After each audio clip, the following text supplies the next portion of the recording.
Waalaikumsalam warahmatullahi wabarakatuh. Selamat siang dan semua.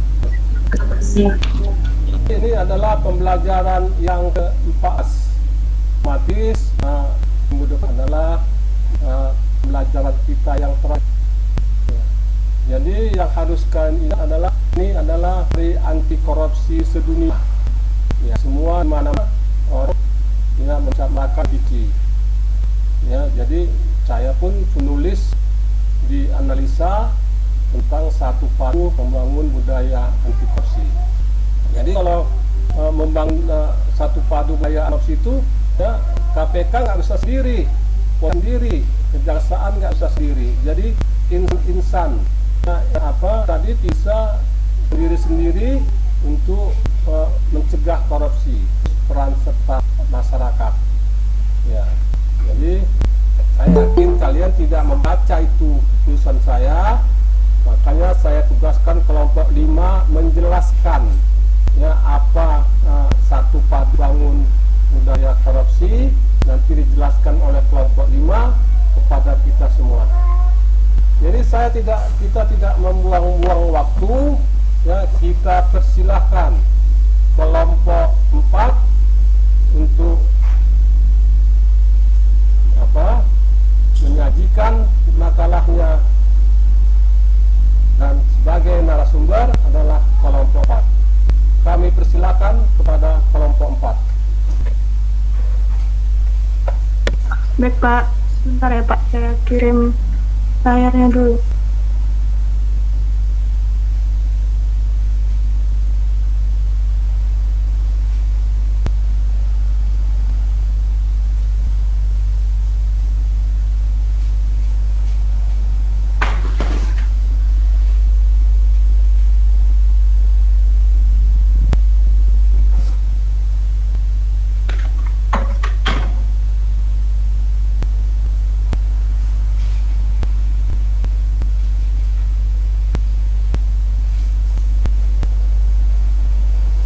Sebelumnya kelihatan teman? Sudah. Udah. Baik, assalamualaikum warahmatullahi wabarakatuh. Waalaikumsalam warahmatullahi wabarakatuh. Sebelumnya saya ucapkan terima kasih kepada dosen pembimbing Bapak Dr. Nizamuddin SEMSI, dan yang saya sayangi serta saya banggakan kepada teman-teman saya sekalian. Perkenalkan, nama saya Riyadul Valencia selaku moderator, dan teman-teman saya Sudung Sanggang, Rizky Dwi Puspita, Tia Murnila, dan Sirin Septiana Novita sebagai presentator. Nah, di sini kami akan membahas tentang mengkaji serangan balik koruptor terhadap KPK. Ada beberapa bagian yang akan kami bahas, yaitu yang pertama, mungkinkah koruptor melakukan serangan balik? Yang kedua, daftar panjang serangan balik koruptor terhadap KPK. Yang ketiga, serangan teror kepada pegawai KPK. Yang keempat, membaca pola serangan balik koruptor kepada KPK. Dan yang terakhir, desain strategi menghadapi serangan balik koruptor. Nah, bagian yang pertama kita akan membahas tentang mungkinkah koruptor melakukan serangan balik kepada KPK. Nah, di sini saya akan persilakan teman saya Rizky Dwi Puspita untuk menjelaskannya. Kepada Kak Dwi, saya persilakan. Baik, terima kasih saya ucapkan kepada Kak Ria Dwi yang sudah mempersilahkan saya untuk membaca materi yang pertama. Mungkinkah koruptor melakukan serangan balik? Serangan balik koruptor atau koruptor feedback bukanlah istilah yang muncul begitu saja. Istilah itu muncul karena didahului adanya fit to corruption atau agen koruptor oleh lembaga anti rasuah oleh KPK.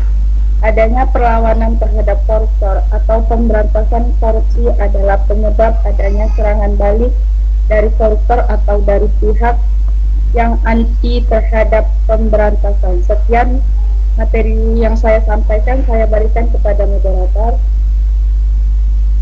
Baik, terima kasih kepada Kak Rizky Dwi Puspita.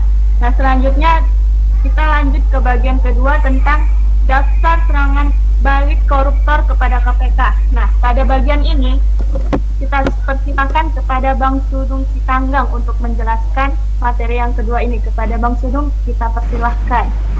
Terima kasih untuk moderator. Saya akan menjelaskan bagian kedua yang berjudul daftar serangan balik koruptor kepada KPK. Bagian A, Judicial Review atau peninjauan kembali Undang-Undang KPK yang dilancarkan beberapa pihak bertujuan untuk mempreteli kewenangan KPK. Contohnya Saldi Isra berpendapat bahwa upaya untuk menyerang KPK sudah cukup lama. Salah satu serangan paling awal adalah menguji eksistensi Undang-Undang Nomor 30 Tahun 2002 tentang KPK ke Mahkamah Konstitusi. Bagian B, review Undang-Undang KPK, revisi Undang-Undang KPK atau memperbarui. Bambang Wijojanto berpendapat cara untuk menghancurkan eksistensi lembaga KPK adalah dengan melakukan serangan legislasi dengan terus-menerus mengajukan berbagai revisi undang-undang perundangan yang bertujuan untuk mendelegitimasi atau pembatalan eksistensi dan lingkup kewenangan KPK. C. Hak angket DPR. Secara yuridis atau hukum jelas bahwa hak angket bertentangan dengan hukum. Namun DPR ngotot untuk mengajukan angket kepada KPK sebab Asosiasi Pengajar Hukum Tata Negara menyatakan bahwa hak angket KPK itu error dalam hal subjek dan objek sebagai mana disebut dalam pasal 79 ayat 3 Undang-Undang Nomor 17 Tahun 2014. Sekian dari penjelasan saya kembalikan ke moderator. Terima kasih. Baik, terima kasih kepada Bang Sudung yang telah menjelaskan tentang bagian kedua tadi. Nah, kita lanjut bagian ketiga tentang serangan teror kepada pegawai KPK. Nah, bagian ini kita persilakan kepada Kak Ririn Septiana Novita. Kepada Kak Ririn, kita persilakan. Terima kasih saya ucapkan kepada moderator yang telah mempersilahkan saya untuk mempresentasikan materi yang ketiga, yaitu salah satu berita yang paling menghebohkan pada tahun 2017 adalah serangan fisik yang dialami oleh penyidik senior KPK Novel Baswedan.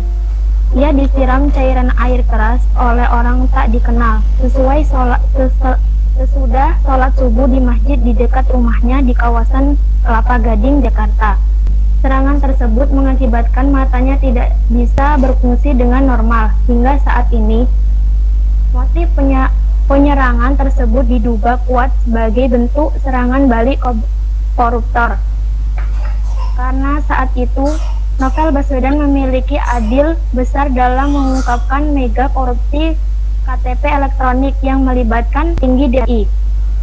Selain fisik, serangan non-fisik kerap dialami oleh pegawai KPK lainnya. Serangan tersebut bisa berbentuk teror terhadap pegawai dan keluarganya.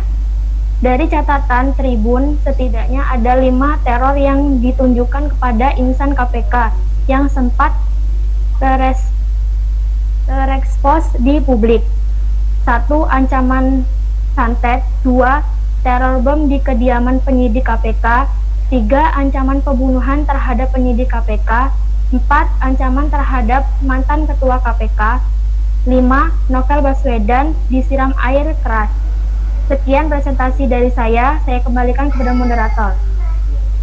Baik, terima kasih pada Kak Ririn yang sudah menjelaskan tentang serangan teror tadi. Nah, di sini berarti kita tak tahu bahwa balik lagi ke yang bagian utama, mungkinkah koruptor melakukan serangan balik? Nah, di sini kita dapat mengetahui bahwa koruptor bisa melakukan serangan balik. Bagian yang keempat kita akan bahas tentang membaca pola serangan balik koruptor kepada KPK. Nah, untuk bagian keempat ini, saya persilahkan kepada Kak Tia Mutmila untuk membacakan bagian yang keempat. Saya persilahkan. Terima kasih kepada moderator yang telah mempersilahkan saya untuk membaca materi berikut, yaitu membaca pola serangan balik koruptor terhadap KPK. Membaca pola berarti membaca cara kerja, sebagaimana KBBI mengartikan pola sebagai cara kerja. Ada 3 kelompok yang berpotensi melakukan serangan balik terhadap KPK, yaitu 1. Koruptor itu sendiri atau yang kasus korupsinya sedang diusut KPK. 2. Pihak yang sedang tidak memiliki kasus hukum dengan KPK, namun pihak tersebut berpotensi diungkap kasus korupsinya oleh KPK di kemudian hari. Yang tiga, pihak yang sejak awal tidak senang dengan KPK dan semangat pemberantasan korupsi. Tiga kelompok ini adalah titik awal untuk membaca bagaimana serangan balik koruptor. Eksistensi jaringan koruptor baik berasal dari kolaborasi sebagai pihak atau dari salah satu institusi tertentu memiliki pengaruh yang signifikan dalam terwujudnya berbagai pola serangan balik koruptor. Berdasarkan hasil penelitian dari responden ahli, maka penelitian ini menyatakan bahwa paling tidak dapat 3 pola serangan balik koruptor, yakni sebagai berikut: 1. Jalur hukum, 2. Judicial review, 3. Kriminalisasi, 4. Jalur politik. Sekian presentasi dari saya. Selanjutnya saya kembalikan kepada moderator. Terima kasih kepada Kak Tia yang telah menjelaskan bagian keempat. Nah, terakhir tentang desain strategi menghadapi serangan balik. Di bagian ini saya akan menjelaskan tentang desain strategi menghadapi serangan balik koruptor. Mengingat serangan balik koruptor merupakan fenomena yang mengakibatkan banyak aspek, maka desain strategi yang dibangun untuk melawannya pun tidak cukup hanya dari satu aspek. Oleh karena itu, penulis berpendapat setidaknya ada 3 aspek sebagai dasar fondasi untuk membangun strategi menghadapi serangan balik koruptor, yaitu yang utama aspek yuridis, aspek politis, dan aspek sosiologis. Baik, hanya di situ saja presentasi yang dapat kami sampaikan. Kurang dan lebihnya saya mohon maaf. Kepada teman-teman atau Bapak Nizamuddin yang ingin memberi saran atau kritik atau yang ingin ditanyakan, kami persilahkan. Abang mau nanya. Sebentar. Saya mau nanya. Sebentar. Saya ingin bertanya.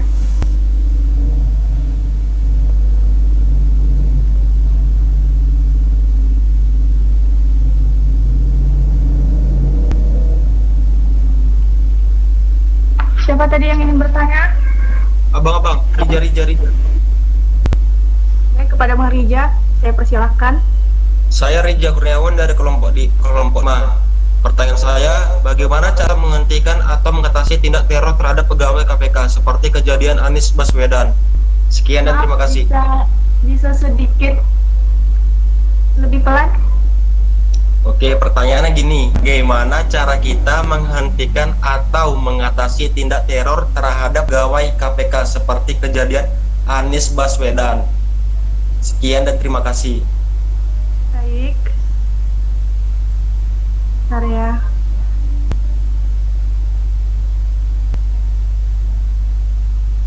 Tadi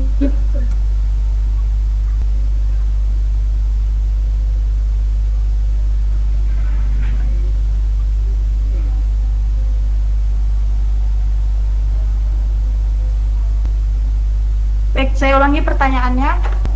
Bagaimana cara kita menghentikan atau mengatasi teror kepada pegawai KPK seperti kejadian Novel Baswedan?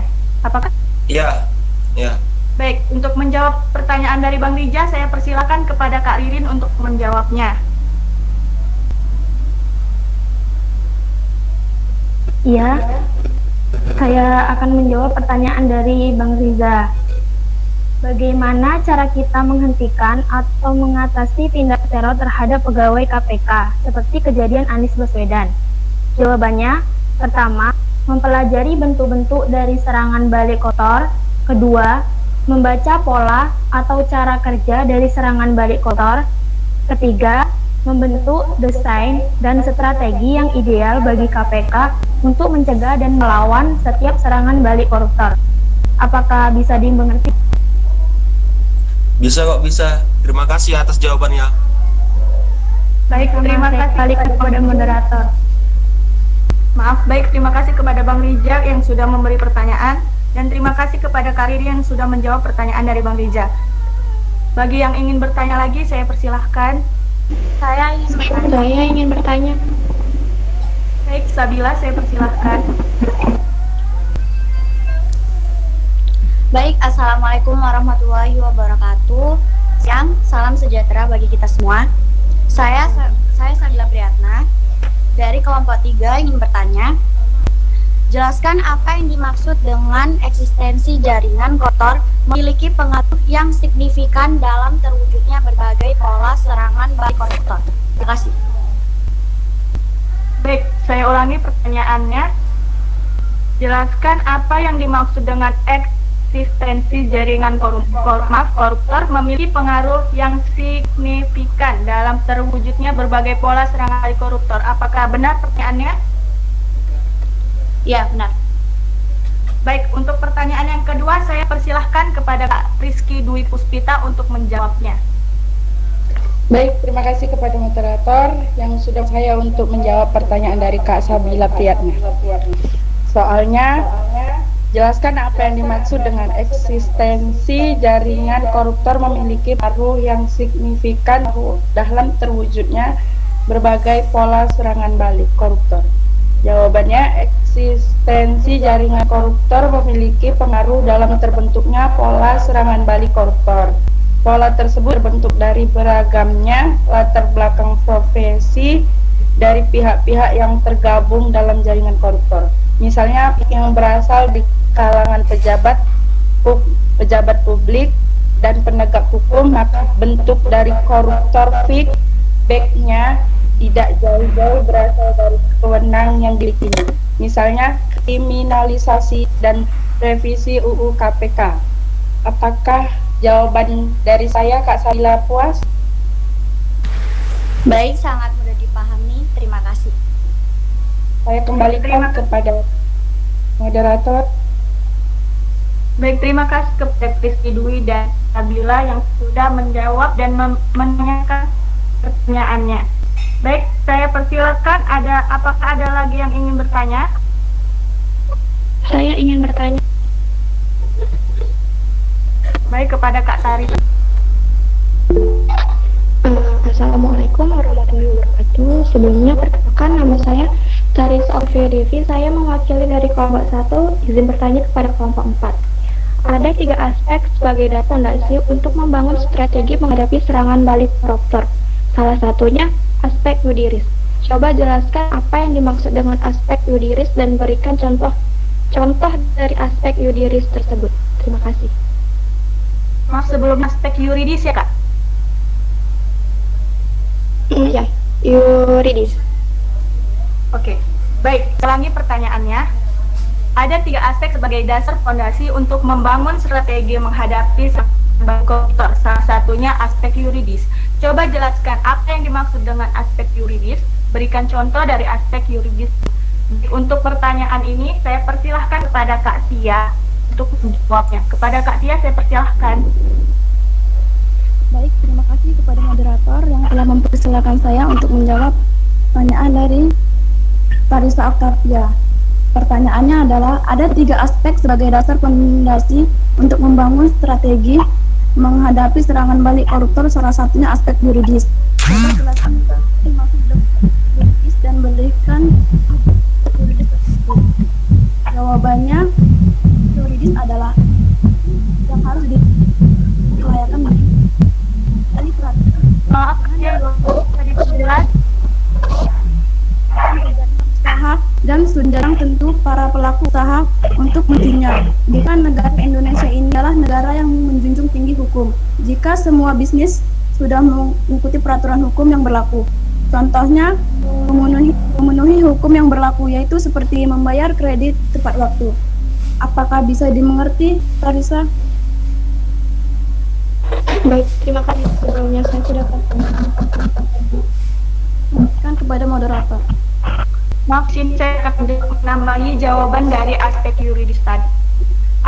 Yuridis yang dimaksud adalah aspek hukum yang dibentuk untuk mengatasi permasalahan hukum atau mengisi kekosongan perbankan peraturan yang ada, yang diubah atau yang akan dicabut untuk menjamin kepastian hukum. Nah, contohnya ini ada seperti menjatuhkan hukuman kepada tersangka koruptor dan mengubah atau menjatuhkan hukuman terhadap koruptor. Sampai sini apa bisa lebih dimengerti kepada Kak Darisa? Iya, terima kasih. Sebelumnya saya sudah memahami dari jawaban tersebut. Terima kasih. Baik, terima kasih kepada Kak Tari yang telah memberikan pertanyaan yang sangat berguna untuk kami. Nah, dan terima kasih kepada Kak Tia yang sudah menjawab pertanyaannya. Selanjutnya, apakah ada lagi yang ingin bertanya? Saya persilahkan. Saya ingin bertanya. Baik, silakan. Saya Sylvia, saya perwakilan dari kelompok 2 yang bertanya kepada kelompok 4. Bagaimana cara kita mengatasi serangan balik koruptor terhadap KPK tersebut supaya tidak terjadi lagi? Terima kasih. Baik, saya ulangi pertanyaannya. Bagaimana cara kita mengatasi serangan balik koruptor terhadap KPK? Sebutkan apa yang terjadi dan apa-apa saja dampaknya, gitu ya Kak? Iya. Di sini pertanyaannya agak mirip sama punya Bang Fi tadi. Baik, untuk pertanyaan ini saya persilahkan kepada Bang Sudung untuk menjawabnya. Oh, baik, terima kasih untuk moderator. Saya menjawab pertanyaan dari kelompok 2 yang bernama Silva. Pertanyaannya, bagaimana cara kita mengatasi serangan balik koruptor terhadap KPK tersebut supaya jadi lagi, dan apa-apa saja dampak dari serangan balik tersebut? Jawabnya, ada 3 hal yang dikaji secara mendalam untuk mencegah dan melawan setiap serangan balik koruptor. Pertama, mempelajari bentuk-bentuk serangan balik koruptor. Kedua, membaca pola dari serangan balik koruptor. 3, menentukan desain dan strategi yang ideal bagi KPK untuk melawan setiap serangan balik koruptor. Adapun dari dampak dari serangan balik berupa serangan fisik, contohnya penyiraman air keras kepada Novel Baswedan dan teror di kediaman penyelidik KPK. Sekian jawaban dari saya. Apakah Sylvia memahaminya? Terima kasih. Baik, terima kasih kepada Kak Sylvia yang sudah menanyakan pertanyaan yang membangun bagi kelompok kami. Terima kasih kepada Bang Sudung yang telah menjawab Kak Sylvia. Baik, untuk selanjutnya apakah ada lagi yang? Baik, jika tidak ada, terima kasih kepada teman-teman sekalian. Untuk Bapak Nizamuddin, saya mohon kritik dan sarannya untuk presentasi yang baru saja kami pertemukan. Oke, terima kasih. Pada Bapak saya. Ya. Oke, terima kasih Pempat. Jadi judulnya bagus sekali ya. Bisa kita belajar tentang hal ini, menambah pengetahuan kita, itu cukup bagus sekali ya. Jadi dalam arti ini ya, koruptor ini ya, dia begitu dia ketangkap itu dia melawan. Nggak ada yang dia diam-diam aja, itu nggak ada. Nah, dia gunakan semua pengaruhnya, dia gunakan fasilitas-fasilitas yang dimilikinya untuk melawan. Yang pertama yang dikatakan teman-teman yang tadi cukup bagus ya, itu mengatakan judicial review ya. Jadi mereka ya tidak mengakui ya, begitu mereka tidak membantah, tidak mengakui dia korupsi. Kalian lihat ya, kasat mata di TV-TV itu dia tidak mengakui, pun dituduhkan tidak mengakuinya ya. Tapi dalam ini KPK mempunyai ya paling sedikit 2 alat bukti ya. Jadi tidak pernah yang lepas ya dari KPK itu ya, walaupun dia minta tinjauan kembali dengan judicial review tadi, itu tidak bisa lepas ya. Jadi sebelum dia ditetapkan oleh hakim, dia ngomong apa saja boleh. Saya tidak ada korupsi, saya orang baik, saya orang alim, macam-macam yang dikatakannya. Nah, jadi bisa-bisa saja. Tetapi dalam hal ini KPK itu tidak sembarangan menetapkan seseorang menjadi tersangka. Ya pasti dia sudah sangat-sangat kuat bukti, 2 alat bukti tadi yang menjerat koruptor tersebut. Ya, jadi caranya gimana? Ya, agar judicial review itu kuat, ya KPK harus lebih kuat ya, menetapkan bukti-bukti yang otentik, yang sah, sehingga yang terjerat itu walaupun dia 10 kali judicial review itu tidak akan lepas dari jeratan hukum. Ya. Koruptor-koruptor ini mempunyai jaringan yang luas. Ya, jadi jaringan di DPR MPR besar dia. Ya, jadi anggota-anggota DPR tadi yang kena mereka yang paling banyak, ya, bupati dan wali kota yang terseret korupsi tadi itu kan sebagai anggota partai politik. Ya, ada yang dari Golkar, ada yang dari dan sebagainya. Ya. Jadi bagaimana undang-undang KPK tadi di DPR tadi dibahas lagi. Ya, yang kira-kira di partai politik tadi, ya macam mana pun kita dilihat lah, ini nggak cocok, ini tuan makan apa nih, senjata makan tuan. Dan tidak bisa sang pun yang menghambat kalau anggota MPR DPR tadi ya merevisi undang-undang, karena DPR itulah wakil kita, ya, dengan alasan mereka dipilih oleh rakyat dan wakil rakyat, ya tidak bisa seorang pun yang menghambat apabila DPR tadi merevisi undang-undang tadi. Hanya satu yang bisa menghambatnya, jangan pilih lagi mereka untuk akan datang, karena mereka pro dari koruptor. Ya. Jadi eksistensinya banyak sekali, ya. Bagi kita Novel Baswedan tadi mengantisipasi seperti itu. Ya, jadi hal-hal seperti Novel Baswedan, ya macam mana mengantisipasinya sangat susah juga.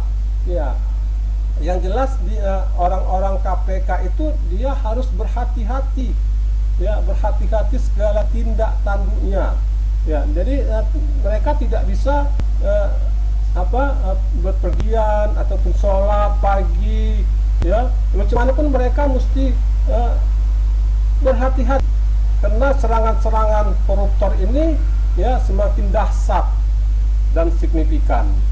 Jadi ya caranya gimana Pak, untuk apa, untuk menjaga hal ini? Ya apa boleh buat untuk menghambatnya, yang ketangkap seret ke pengadilan, ya perilaku kriminal, ya itu diseret ke pengadilan.